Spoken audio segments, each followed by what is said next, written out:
So let me introduce our featured speaker.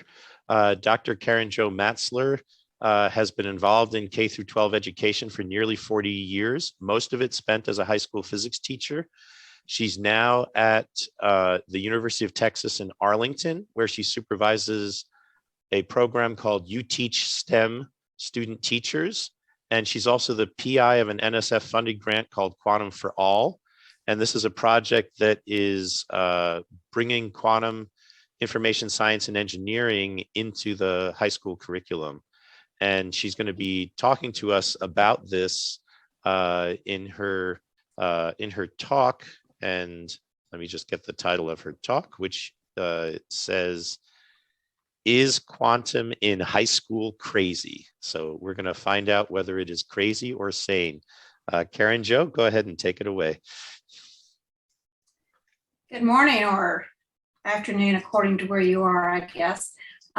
Thank you for allowing me to talk to this group. The conversation you were having right before this, it's really hard for me to just keep my mouth shut because I'm like, yay, there's some high school teachers. So I hope you, particularly if you're a high school teacher, you will pay particular attention to what we're doing here.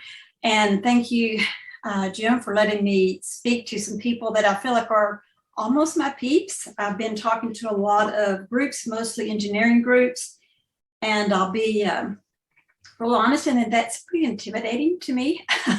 At least I know that all of you here are in some type of education, and that makes me feel a lot more comfortable. So what I'm going to do is talk a little bit about this.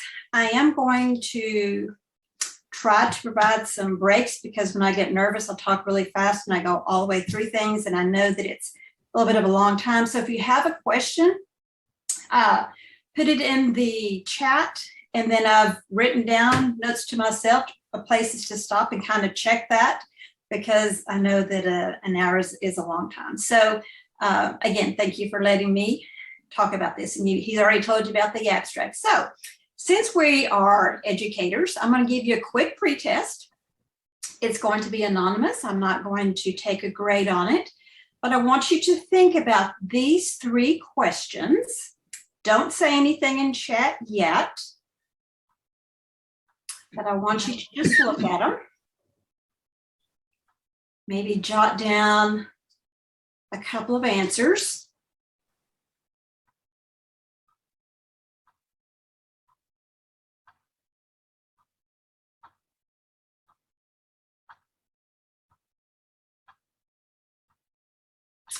And then I want you to answer one of them, any one that you feel comfortable with. So you can just put like, I probably should have put 1, 2, 3 instead of dots. So put like 1 in your answer, or 2, true or false, and 3.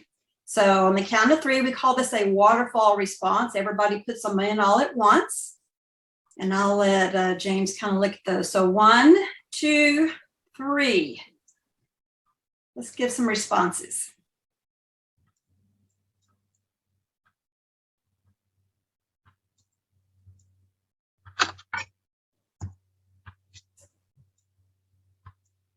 So Jim, what do you see there? Anything interesting?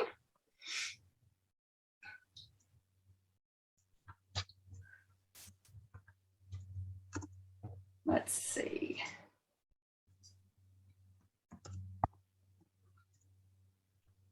So I can't really. I'm sorry, I was unmuted. I didn't unmute myself while I was talking, so I'm sorry about that.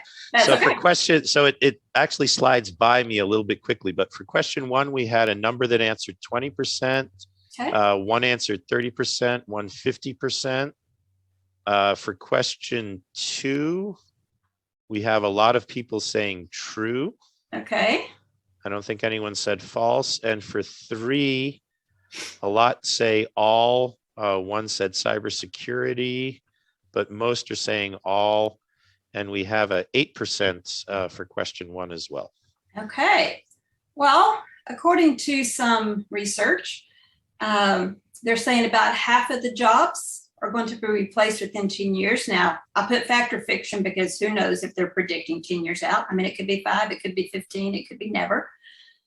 So these are some of the issues that are coming up. And basically what it boils down to is, if that is true, then what that means is my grandson, who is now 4, by the time he's in middle school, half of the jobs will be replaced with automation. Looks like the sound has cut out. Excuse me, I cut out? I can hear her fine. Okay, sorry. All right, hold on just one second. Are other people having trouble with the sound? No problem. Okay, so just keep going on, Karen Jo. Okay. Well, let me. I don't think there's an issue.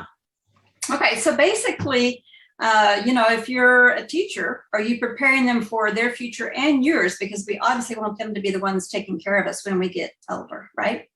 So a little bit of background and inspiration, because people have said, now tell me again why you are doing this.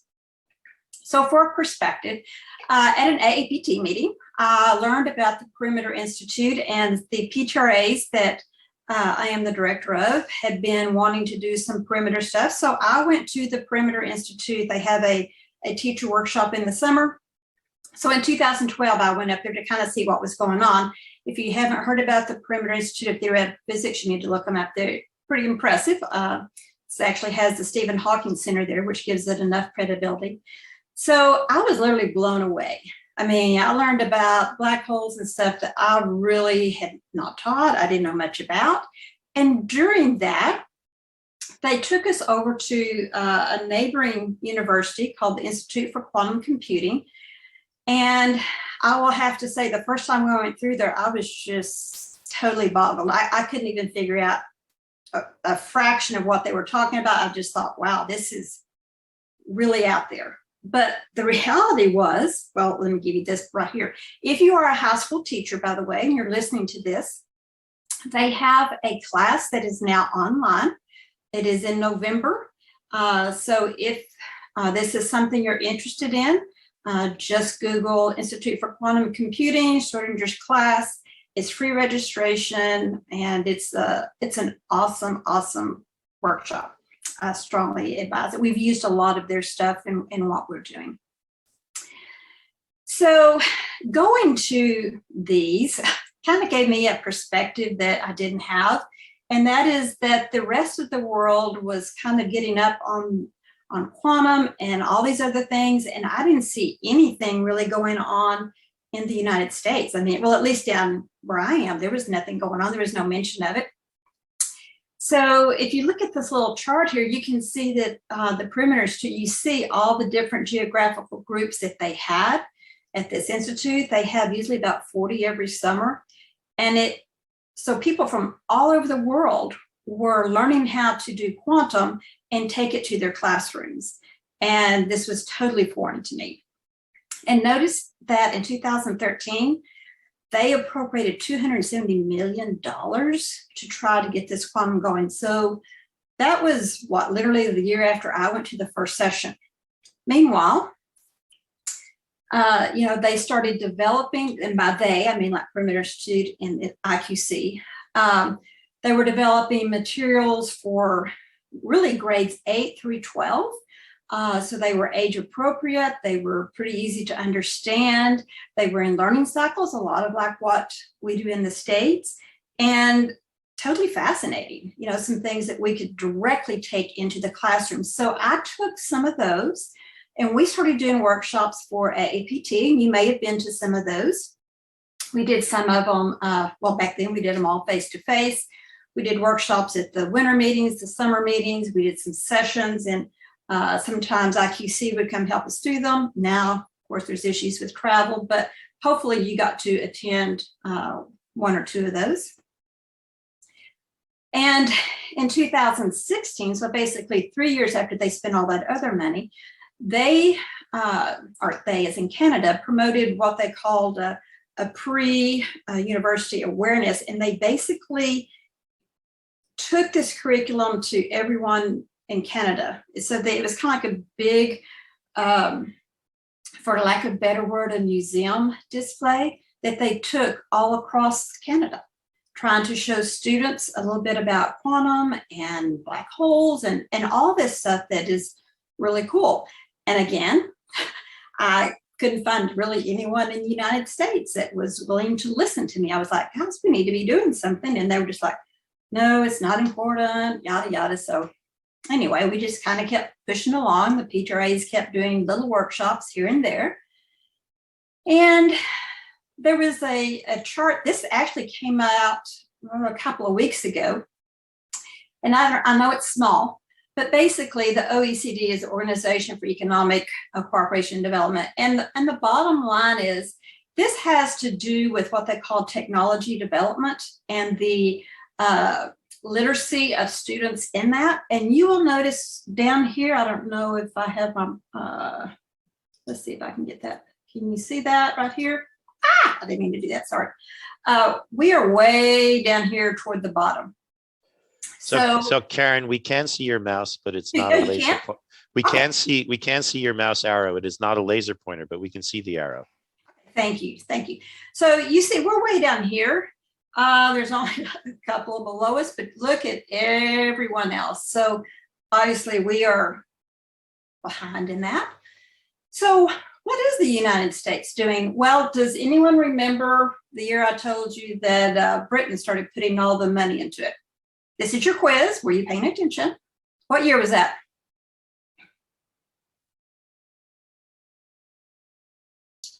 What? You're getting a lot of answers of 2013. Okay, yes. Good job. Okay, so basically, we didn't do anything till around 2018. So you can do the math on that one. In 2018, we passed the National Quantum Initiative Act to advance quantum technology and computing. So what did that really mean? Well, it meant that they were going to set up a bunch of quantum centers at the universities. Good, because they need that type of research. But, does that really impact the high schools? Not so much. So in 2019, there was the National Quantum Initiative program that was signed into law. So that means, okay, so now we're really serious about this. We're going to do something. My question still was, what are you going to do about it? And again, the response was pretty much, well, we need the universities to do research and so forth. And so my argument became, and being at the university, I'm not trying to slam them in the least, but also having been a high school teacher, my response to that was, you're not going to have them graduate from high school and just decide to go be a quantum engineer if they've never even heard of this. You need to have a pipeline that is going from K-12 basically up to university. And I had some interesting conversations with people in the government as to why we needed to do that and why we couldn't just flip the switch and have them all want to do. Anyway, bottom line is they finally gave us a small grant to work on this, which I'm going to talk about. But in 2020, they finally said, okay, maybe we need to expand this to middle school and high school. Yes. And then they had what they called a K-12 partnership kickoff in December 2020. Okay, so now I want you to think back.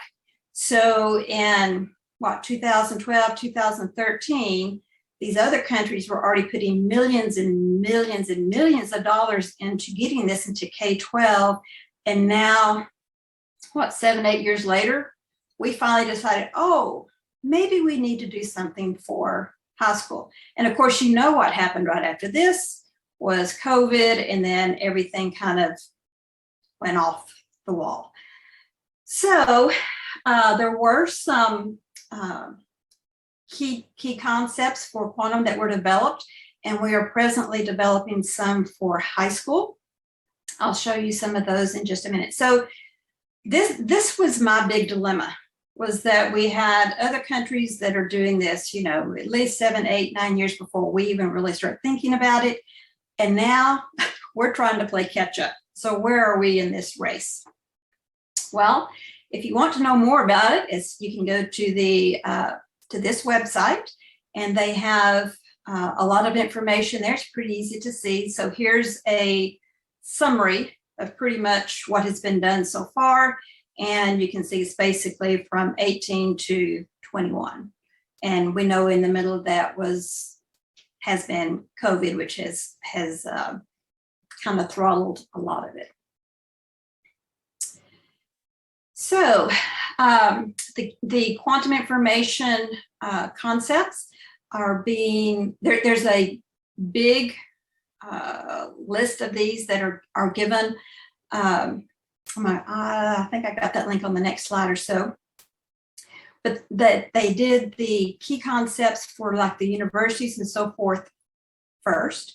And this is an example of one of them. I'm going to give you a minute to just look at that. So the number, there's actually 9 of these, I think, and then they're broken down.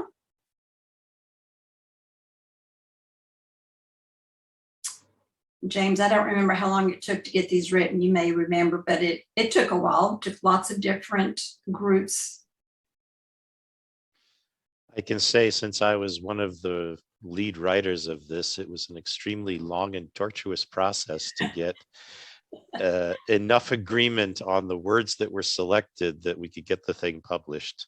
So, and I can say for sure we did not achieve complete consensus amongst everyone who was involved, but you have to get something out there, and so now something's out there. So I'm glad you said that and not me, because I would agree. I was just like, oh my gosh, we're never going to agree on this. So it may not be written exactly the way you want it, but it was kind of a majority rules type eventually, but it was very tedious, to say the least.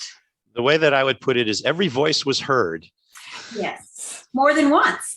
Every voice was heard, but there was not complete agreement, but every voice was heard. That is true. That is true. That is true. But I will say, from my perspective, I did not really contribute a lot to the wording of it, but I took lots and lots of notes because I learned a lot just listening to all the experts trying to figure this out. So that it was a very steep learning curve, to say the least, for me. So here they are. And again, I put the website at the top.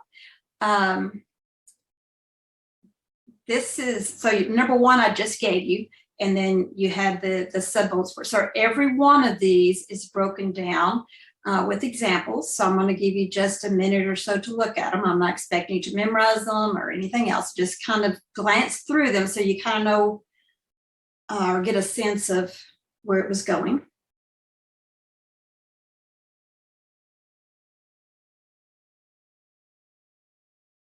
I noticed in one of the earlier conversations someone was talking about entanglement. Sorry, I didn't listen to all your sessions before, but I did catch that.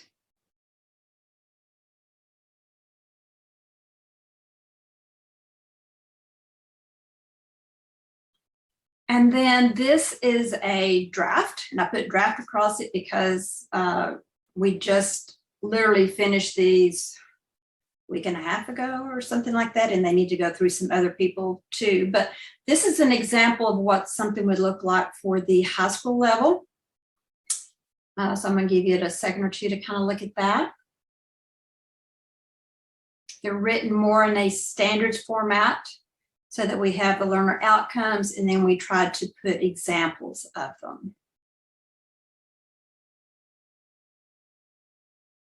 And an example then would be very specific as to, there was a fine line between giving an example and dictating curriculum. We didn't want to dictate curriculum, but we wanted to give you flexibility. So high school teachers, that's what we were trying to do there. And I think that's where I had my stopping point. So according to my clock, we're doing okay on time, according to what I have here. So I'm just going to take a minute or two if you want to, and I'm going to stop screen sharing so I can see your faces if you don't mind. And maybe I will. Are there some questions that we need to put in chat? Let's see, could these links be posted? Yes, I can probably pull them up pretty quick, or Jim can. He knows where they are too. What else? Is there something else that?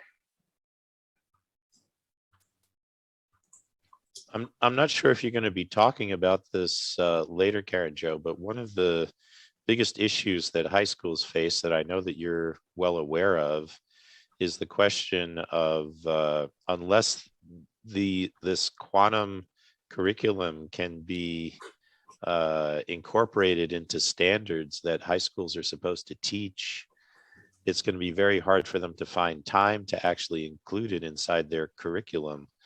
And that's not something that the federal government can dictate because they don't make the standards. They're at the state level.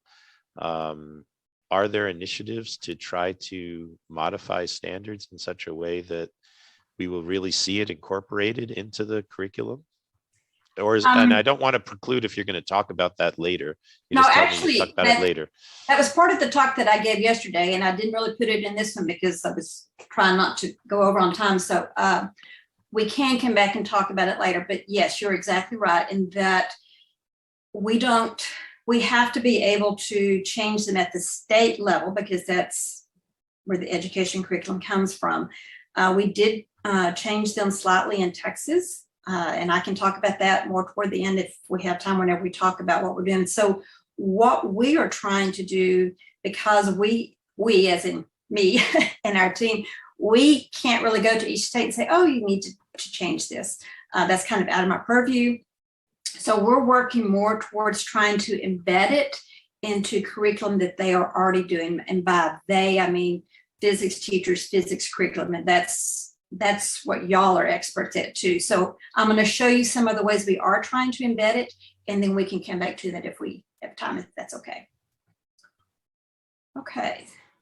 So I'm going to go back and here. So equity, of course, is a big issue, not only in physics, but particularly when we're talking about quantum. So most of you, in fact, I would probably say all of you, are very familiar with the American Institute of Physics and all of their statistics that they put out. But because you are a physics group, you know, and because I taught physics, that was the easiest venue for us to try to get this into a curriculum. However, I know you may be surprised to know that not all schools have physics. And in fact, whoops, why are we not? And according to AIP, you know that sometimes physics isn't even offered. Sometimes it's offered every other year. And so when the government came out and said, we want everyone K through 12 to have this, and we want them to have it immediately, and how are you going to do that? If you're not going to teach it through physics, how are you going to get it to them? And so we recognize that not everyone's taking physics, and so part of our program is trying to get it in through other content areas such as your chemistry, your math, and so forth. And so I'm going to go over that just a little bit. We obviously need highly qualified educators. This is some statistics for math, and there are some inroads for the quantum in the math. Some people think that's the best way to go into it. It may be, to me, the easiest one is physics because that's my comfort zone, but math could also be a good way to get into it. So we need students to have access, and these teachers need to have some content in the quantum, and that is not typically the case. We need them to be able to relate this to other STEM fields, and I heard the discussion earlier about the PBLs and so forth, and those usually are STEM related. And we know that STEM education is very critical in the needs of our modern workforce and security. This report that I put out came out I want to say about 2 or 3 weeks ago. It's from the National Science Board. And the overall, or the bottom line on that was the U.S. must improve K through 12 STEM education for all. I was like, well, no duh, yes, they do. So you might want to pull that up and read it. It's got some interesting things in it. So a famous quote, either you're part of the solution or you're part of the problem. And I would say that's something I kept telling people whenever I kept saying, we need to do something about this. We need to do something about this. And they were just like, no, it's really not important. It really is important. So as I said earlier, we got 2 grants. One of them, the first one listed there, was basically a conference grant where we were going to have a kickoff and have some teachers in the DC area come in and do a little bit of quantum labs and so forth. They wanted to have this kind of this big, not a send off, an introduction to quantum. And we actually got the grant, I think a week before everything shut down for COVID. So that shut everything down. The other one then was written later. It's not a huge grant, but it is enough to try to get some teachers trained in the quantum. And so that's going to be the ones that I'm going to be talking about. And it is called Quantum for All. So this website, it's quantumforall.org. Sounds pretty easy to remember. It's basically professional development for teachers and then some STEM camps for students. So high school teachers listening to me right now, listen up. We need you to sign up for this. So it involves a lot in trying to make sure that we are doing this correctly. So I'm going to go over some of these pictures. You can see we've got a group of people. These are the leaders that are coming together and writing the curriculum and so forth. You'll probably recognize a few faces here. Most of these people are pretty strong AAPT members, and we all kind of have the same desire to get this into the high school curriculum. So the overview is that we are trying to integrate the quantum into STEM lessons. Yes, that means biology, chemistry, physics, engineering, and technology. For the technology, we're doing some coding with like glow script and so forth. We're going into engineering design, like very simple things. I have I guess issues, the best word, with people thinking that engineering or that quantum is just coding robots. You know, if you build a robot, then you're an engineer. No, there's a lot more to it than that. So I try to be very cautious in explaining coding. It's a very basic coding. It's just kind of knowing what it is and what it can be used for. We don't need everyone to be a quantum engineer, for lack of a better word. We need them to have an awareness of this quantum. So for the math, there's things like probability, vectors, matrices that we can introduce a little bit of quantum in. And we are trying to focus on the underserved students by providing these camps that they can attend and get some quantum. So even if their teacher doesn't know anything about it, that they can learn a little bit. And then hopefully we can get some support from the teachers. And once they get a little bit of confidence in this, they can tell their peers, and it will go from there. So that's the overview. For the leadership, there's a lot of members here, and I'm going to stop sharing for a second and show you the team. Can y'all see that okay? This is from the website. You have to share again. You have to share again. I thought I had shared the whole thing. I'm sorry. Yeah, no, you unshared, so you have to share again. Yeah, there we go. Okay, so can you see it now? Yes, we can see this. Okay, so I wanted to just show you that this is not just me. But as I scroll through here, you'll recognize some of these people. Of course, Jan Mader is the current AAPT president. Dwayne Merrill is coming in. Tom is treasurer. And then this group right here is one of the most important groups, because these are people that are in the classroom for the most part, and they're helping us make sure that these lessons are age appropriate. And we tried to get people from all over the United States. You'll probably recognize some of those faces. And then for our advisory board, again, hopefully you'll recognize some of these people. All AAPT members. John is up at IQC. I know most of you up there know Chandra, and you probably know Jill was a former AAPT president, and Gay, and so forth. So this, all that to say, this isn't a Karen Joe project. This is a group effort of people wanting to get this done. So I'm going to close this You can go back here. So there are 6 leadership members. We have 4 sites. I'll show you those in just a minute. We have quite a few on the advisory board, and then we have a lot of instructional leaders. And in this picture, you're probably saying, what the heck is that? I find this very interesting because it's a picture of a baby bird that's fallen out of a nest. Mama's trying to pull it up, and the daddy is trying to push it up. And that's kind of how we feel right now. We're sometimes just hanging on, hoping that people will help keep us from totally falling on our face, and hopefully we can make this all work. So here are the 4 major sites: Provo, Dallas-Fort Worth, Houston, and then there's one up in Pittsburgh. And the other little dots are people that are our teachers. Currently, we have about 60. We had originally wanted 100. That's how many were in the proposal, but then so many of them were having to travel to these sites, so we had to use a lot of travel money for them, and so we couldn't have the whole 100, but we still have about 60. I put plus Montana up here because I couldn't really get the map to show them without making everybody else just really, really small. So those are our major sites. And these are the ones up in the Northeast, up in your neck of the woods. So you probably recognize Allison, Chandra, Majida, and Stephen. And so if you are a high school teacher and you recognize some of them, they will be the ones leading the summer workshop up in Pittsburgh. If you are a university person and you want to help, you can just let me know. We'll add you to the list. So what are the challenges? And there are a lot of them. I've boiled it down to about 4.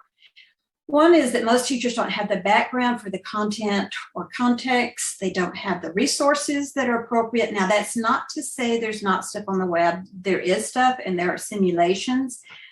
But I think if you look at most of them, they are not necessarily tied into a lesson.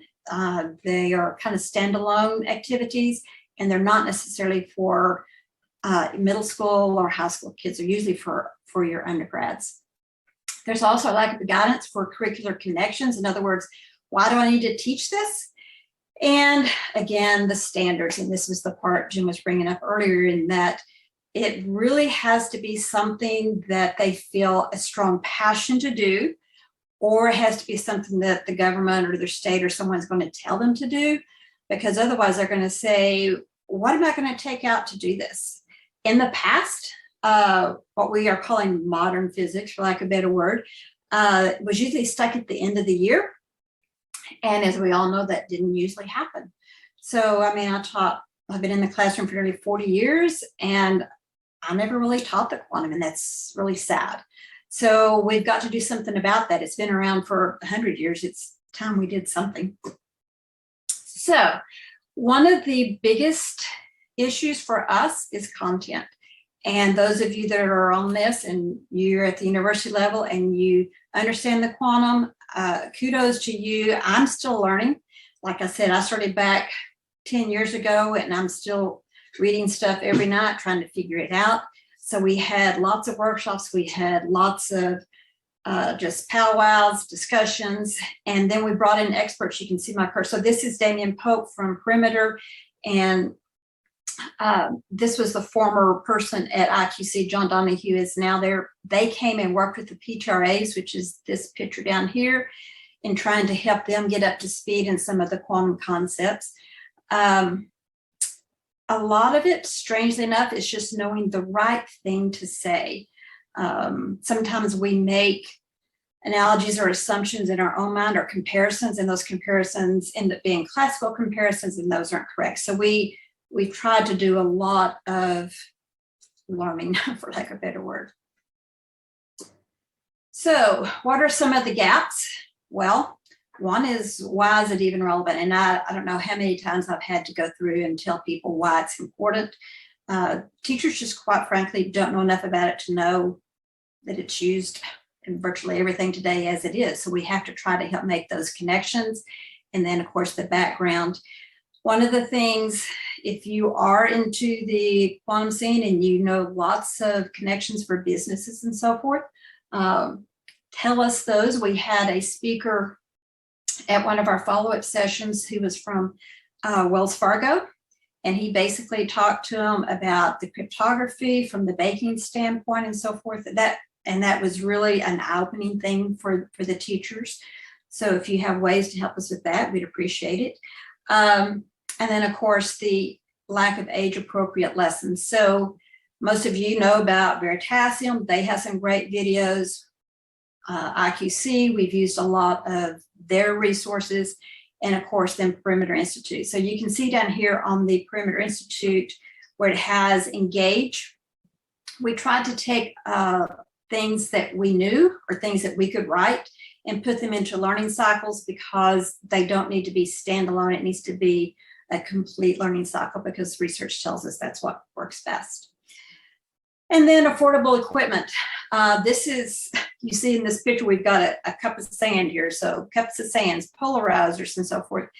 When I talk to people in engineering in the business community, they just don't get that teachers don't have a lot of money. I actually had one tell me, well, you know, Kendra, you can teach a lot of quantum with optics. And I was like, yes. And they said, there's this such and such device. It's only $5,000. And I was like, yeah, well, you know, when I was in the classroom, if I got 500, I was excited. If I got 800, I was ecstatic. So $5,000 for one piece of equipment just isn't going to cut it. So it has to be affordable because there's not going to be a budget for them to do this. And then the classroom support. So that classroom support is what we are trying to provide by having all those teachers be part of this. So that it's kind of like the e-mentoring program with APT.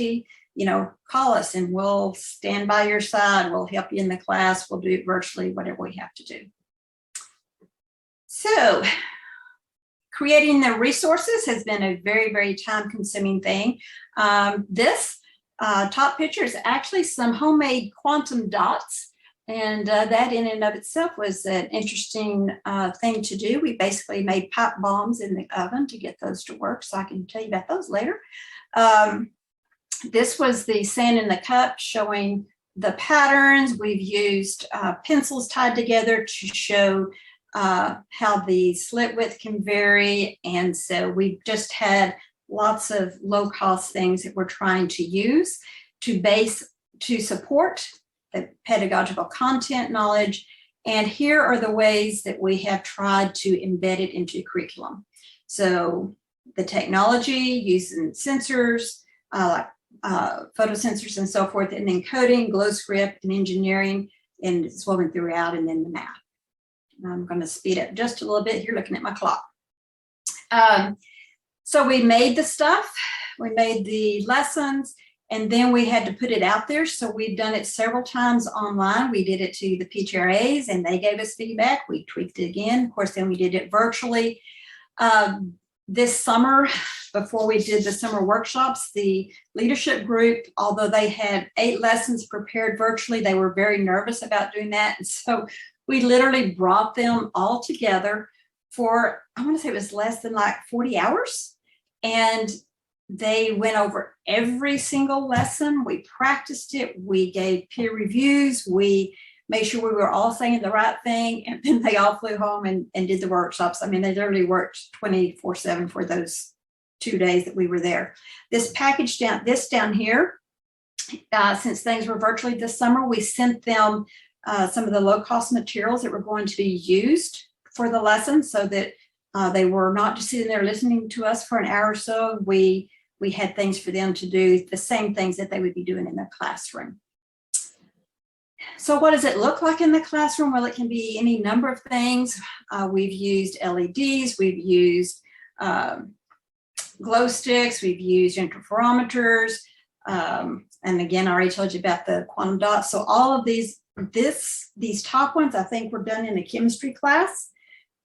I think it was when Jan Mader was doing it. So those are some of the connections that we've been trying to make. Let's see if this will play. So what? Does it give you 4 orbitals? Similar to what you put in your notebook? So each of these are different orbital. And each of them have a different what? And each have a different wavelength. Excellent. So that was again in a chemistry class. Once we did all the presentations, we redid them again. So we had a checklist of, this worked, this needed to be changed. And so here were some of the things that were changed just for Heisenberg. We changed the labels. We tried to modify things and have a different hands-on. So all that to say, we put a lot of effort into this. This isn't something that one person wrote and everybody else did. We tried to make sure that it was sound pedagogically and content-wise. So you were asking about some of the lessons. Here are some of the ones that we did this summer. Quantum connections were just some activities on why quantum is even important in the classroom. And then the second one, of course, was on chemistry, the golden rules of quantum, wave particle duality.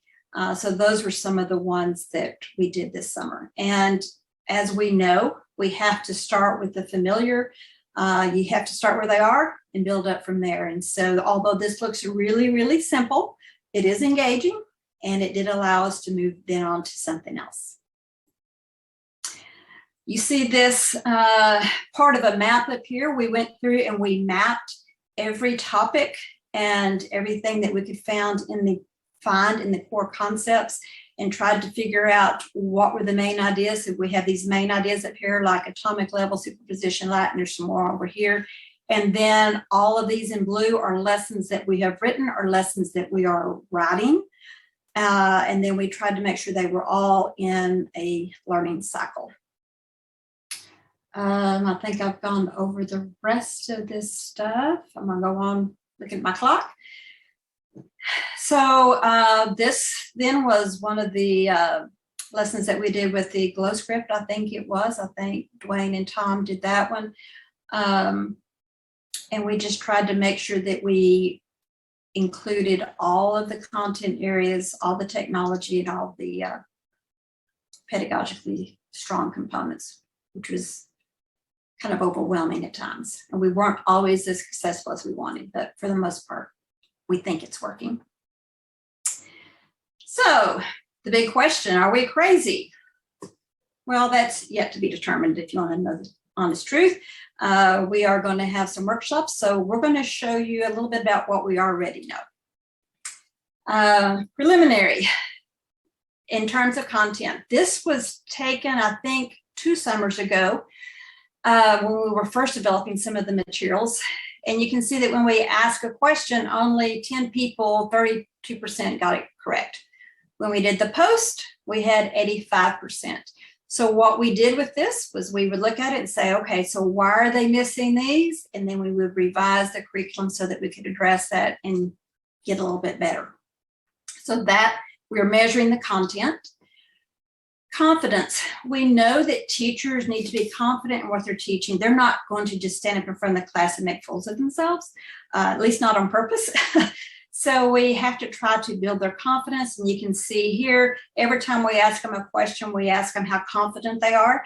You say, well, why would you do that? Well, it's actually very revealing, and it comes from some of the ranking task books. So if someone is very confident that they are correct and they are very wrong, that means we have a very deeply embedded misconception that we need to fix. But it also tells us that here, after the workshop, they were a little bit more confident in what they were doing. Did everyone? No, but we had a lot more. Some of the frequently missed questions, this obviously is not the whole question, but just to kind of give you an idea, I haven't really shown this to anyone else because they really wouldn't understand, but you're educators, so you would. So in talking about wave particle duality, talking about the double slits and so forth, you can see that for the most part on the pre's, they did not know the content. Now, keep in mind, these are teachers who have volunteered to do this. So these are not your hardcore people that are saying, I'm not going to do this regardless. These are people that are willing to do it. And we're having to work a lot on content for them. So they are really all across the board in terms of content. Here's another one or two. I'm sorry, I can come back to these if we have time, but I'm trying to watch the clock here. So the challenges, again, you've already seen this. So this is one of the high school draft standards that we hope will someday be important enough for everybody to see and use. District and state standards are going to have to be done locally. and support for PD. And I've tried to get this across to our industrial friends, and I don't think they understand that it's kind of like in their business. If their boss told them, hey, there's this new cool thing out here, we want you to go learn about this, figure it out, and do it all on your own, and then bring it back to us, they would be saying, no, we're not doing that. Well, teachers are the same way. You know, they need a little bit of incentive to do this. And once we get them on board, I think they'll be fine, but it is difficult. So here are some quotes from some of the workshops. I'll give you a minute or two to read that. Notice it says tough material. We did find very quickly, you can't do this for over about an hour and a half. 2 hours is pushing it. Their brains are just like blown. You can't sit down from 8 to 5 and do a lecture and assume that they're going to get it. That's not going to happen.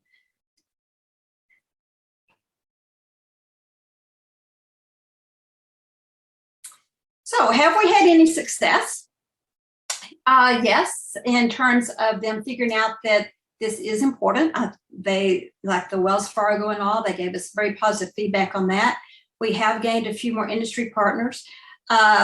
Out of the 60 people, we had about 75% say, hey, I'm not totally confident in this, but I'll give it a try. And I'm going to call that a win, because I really was not expecting that many. Now, have they done it yet? No, but we're hoping that they will at least try it. We have some changes in content. And for the sessions that we gave this summer, they attended over 95% of the time, you know, and we're engaged in conversations. I'm going to call that a win. And there was quite a bit of interest, but we had to close it due to locations, and I'll come back to that in just a second. So what's next? Well, we keep pushing forward. We keep trying to tell people what we're doing. We keep trying to get support. You'll notice on here on Summer 22, teacher workshops, student camps, and so forth. Now, this is where those of you that are listening that are in one of those areas, we do have, and I think that's the next slide right here. Yes. If you are in one of those local sites and you want to come, we have spots for people to come. We just can't pay any more for travel. So if you are in one of those spots and want to come, we'd love to have you. Or if you have a friend who lives in one of those spots, if you can stay with them and you don't have to have travel money, we would love to have you join us. We have room for about 30 more people, but that's from all over the United States. So this should give you the link to apply. And I'm going to leave. I think that's the last, that's the next last slide. So I'm going to stop sharing for a second. And then, wait. What I want to do is, I'm sorry, let me share and just not put it on the full screen so I can see what's going on. How's that? Jim, we're about down to question time, correct? That's right. Okay. So can you still see that if you need to? I'm going to leave that there. And I'm going to see if I can pull up chat here. It kind of disappeared on me. While you're doing that, are there questions for chat? And then at the end, Jim, I'll put that last slide back up with my information on it. Okay, so we have three questions in the chat Okay. that I've seen that came up recently. So one of them is my question. That's the first one. So I'll just read it just to go in order. Okay. I was wondering, what role do you see computation, simulations, and animations in the high school curriculum?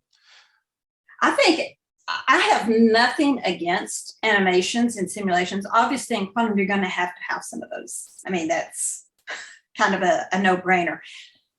I do think we have to be very careful in the simulations, because in the high school and middle school classroom, kids play so many games and do so many things with simulations to begin with. They know that you can manipulate things to make it do what you want it to do. Am I making sense? So you have to, in my opinion, have some type of hands-on basic experience first, and then go to the simulations. Does that answer your question? Well, I think that to some extent. I mean, one other comment I would make is that the high school students are used to really nice 3D graphics. So a lot of the simulations that get developed are really not very good 3D graphics, or they're 2D, and I don't think those will be as effective with students who are used to working with the higher quality graphics. And that could be a challenge with trying to get materials that will actually be used and effective with these students. I totally agree. That is an issue. Another question that we have, I'm going to just go down the list. So next question was, how does the high school administration accept these? Teachers will need their support. Well, you're right. They do need their support. So one of the things we have in our application is that the teachers have a little form that the principal or whoever signs off saying, I'm willing to let them try some of this, because they can come learn all this stuff. But if they don't have someone that says, okay, I'm going to let you try some of this, then it's really all for naught.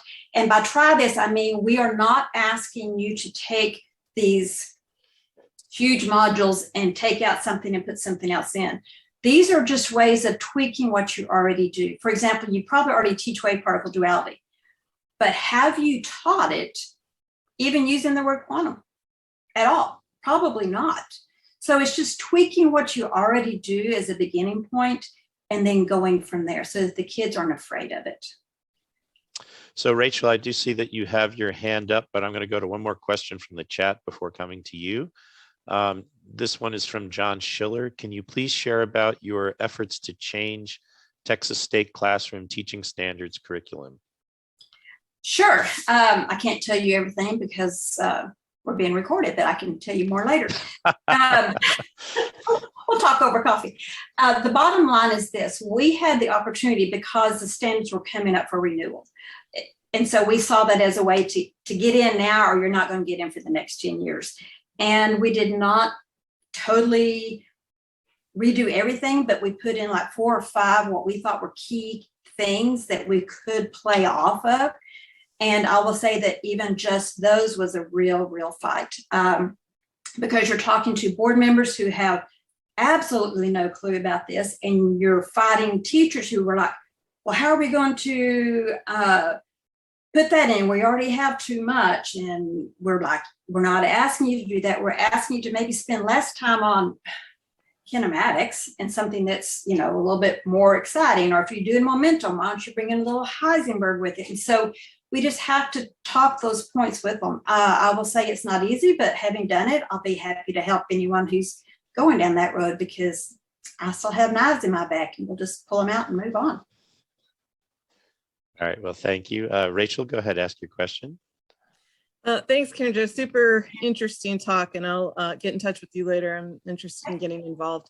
I'm interested in thinking about how to prepare teachers initially. You talked a lot about workshops for existing teachers, but for teacher preparation for physics teachers who are undergraduates or graduates who are preparing to teach.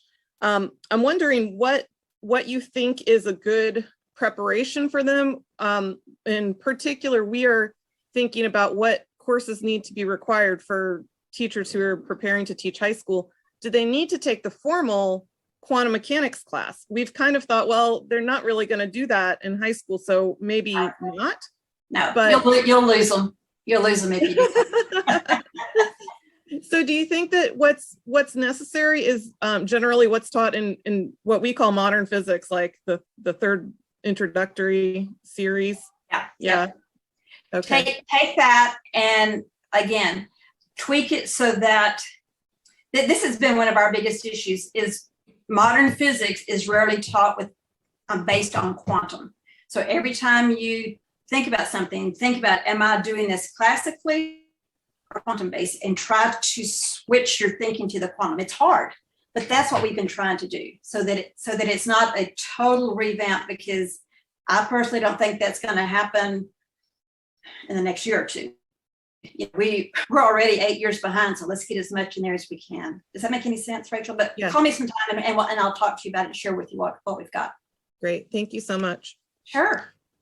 Okay, so we have some more questions from the chat. I just want to make sure I properly get to the next one. And as they come in, my chat window keeps moving up. So the next one is from Bob Foley. Are the curricular materials you've already developed available to teachers now? I see them listed on your website, but I don't see the actual materials. Actually, no. That's because we're still tweaking them. We do have a lot of videos. We videotaped the sessions that we did, and we have those on a YouTube, for lack of a better word. We kind of wanted to have the teachers that were in the program use it first.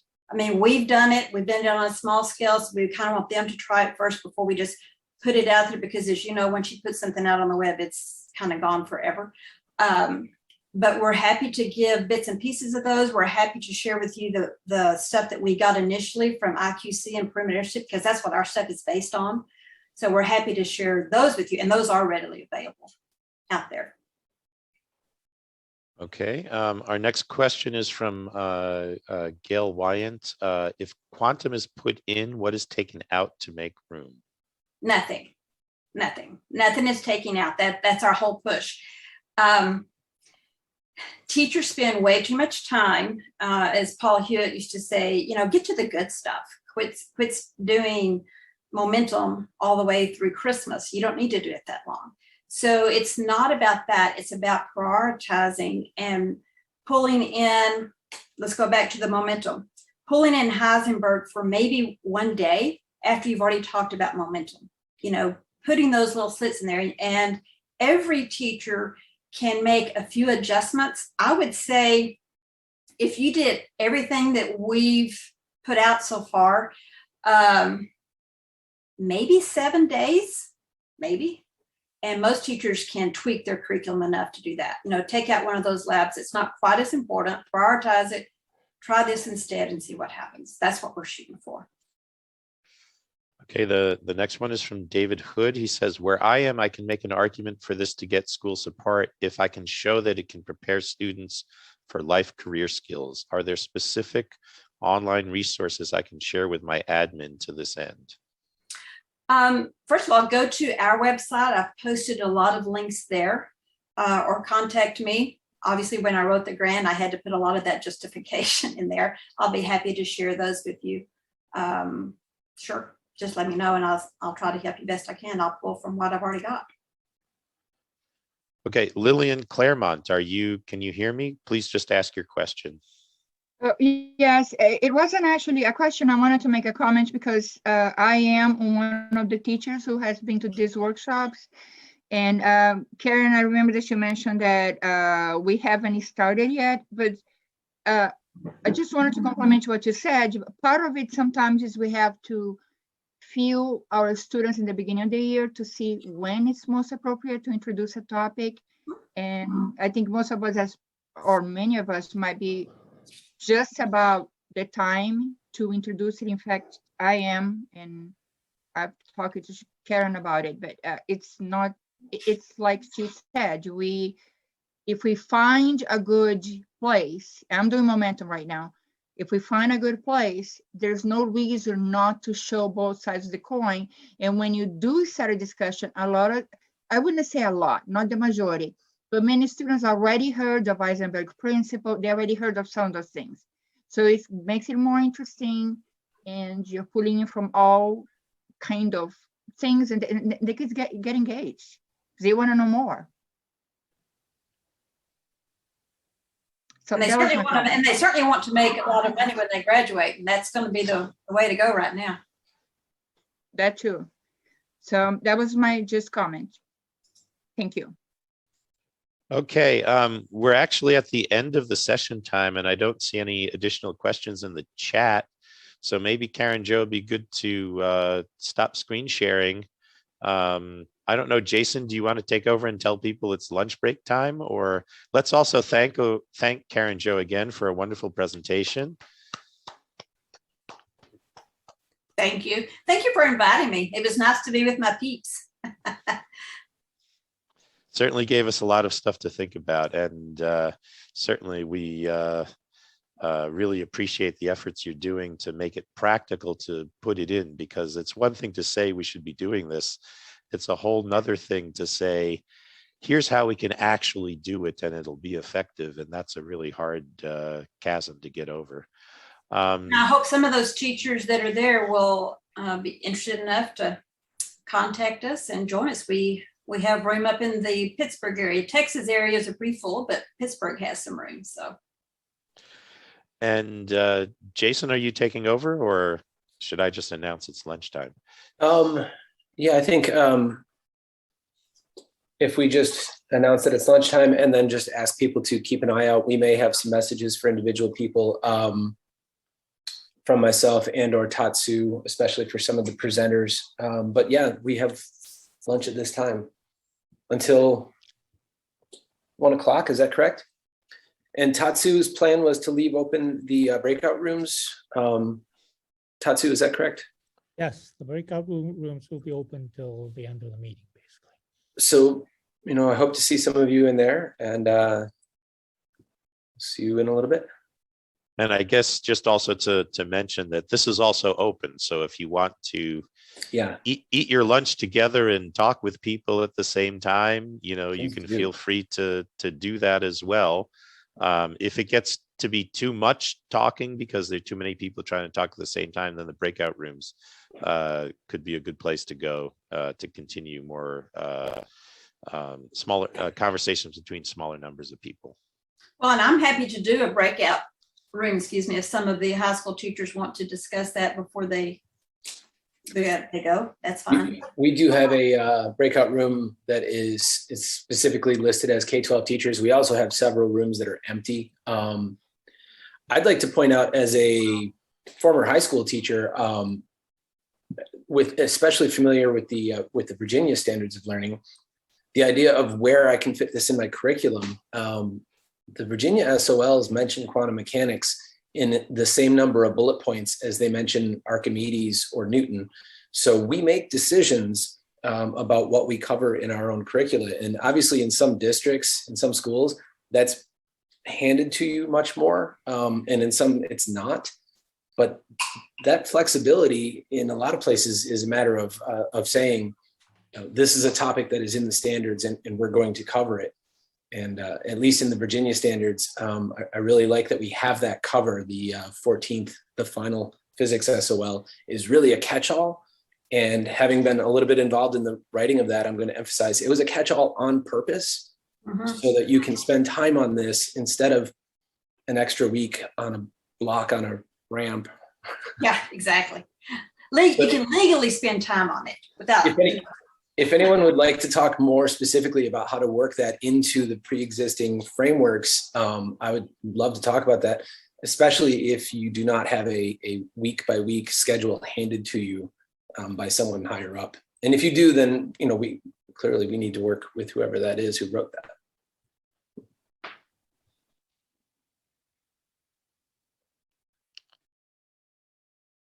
Teachers, for the most part, remember, I supervise student teachers. So I get the fact that, a teacher sometimes say one thing, but then what they do behind closed doors is their prerogative, particularly if it's just a day or two. So it can be done. It's just a matter of giving them the confidence and, for lack of a better word, the ammunition. Don't take that the wrong way, but the tools, there we go. The tools to be able to do that. And from our experience, what little we have done is that the kids get excited about it. And then they tell their parents, well, once the parents know about it and they get excited, then you're good, because they want more of it. And since there are student counts at all 3 of these or all 4 of these sites, if you're in that area and you have students that you want to be going to these camps, sign them up too. So.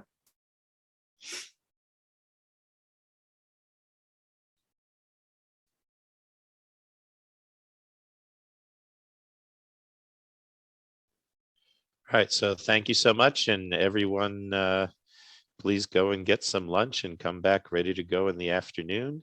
And please continue these conversations. We don't need to have awkward silence, so I encourage you to interact, but also if you need a break so you don't get Zoom fatigue, that's also perfectly fine as well.